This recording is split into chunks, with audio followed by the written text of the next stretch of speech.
Se, mitä te tulitte tänne katsomaan, niin oli tämä meidän navetta-investointi, joka tehtiin 2011 jossa oli mukana sitten tämä investoivan tilan tukitiimi.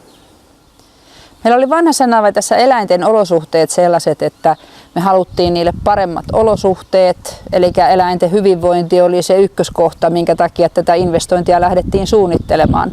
Toinen oli tietysti se, että oli jo tavallaan koettu, että mitä se työ tuolla vanhassa on ja olisi ollut paukkuja enempään. Eli haluttiin laajentaa tuotantoa ja päädyttiin sitten rakentamaan kokonaan uusi navetta just näiden eläinten hyvinvointiasioiden takia. Eikä voi unohtaa sitä myöskin, että siinä tuli paremmat työskentelyolosuhteet meille itselle siellä uudessa navetassa.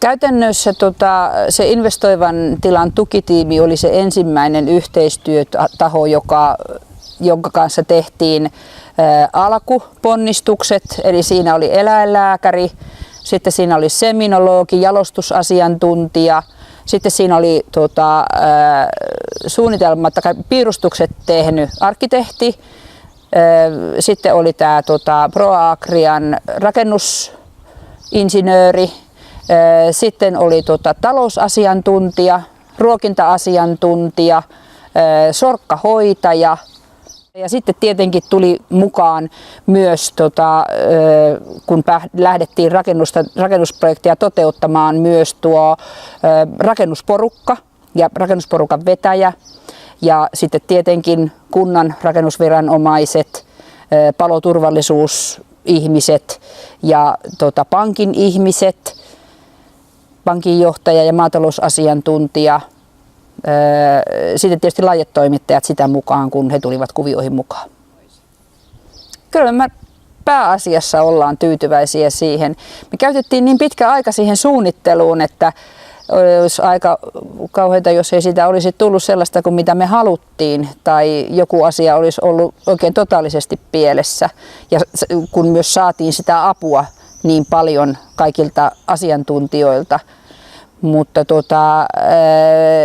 onhan siellä joitakin kohtia, jotka sitten olisi ehkä tehnyt toisin. Olisi kaivannut työohjeita heti navetan valmistuttua. Se olisi säästänyt paljon niiden rutiinien rakentamiselta ja ajan käyttämiseltä siihen, että missä tavaroita säilytetään. Että työohjeet olisi ollut hyvä olla heti.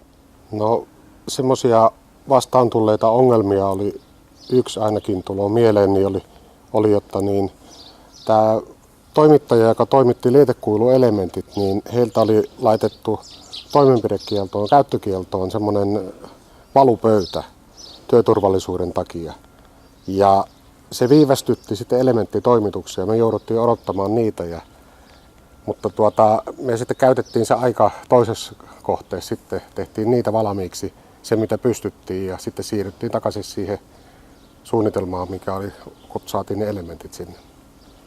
Pitää varmaan saada poikiville lehmille ensimmäisenä tiineille hiehoille tuommoinen uusi oma tilansa, samoin kuin pikkuvasikoille pitää saada parempi tila, kun on nyt tuolla vanhassa, sillä vähän työläästi hoidettavana. Ja rehusiilot, toinen navetta. Että kyllä tätä suunnitelmia riittää, kunhan vaan paukkuja olisi.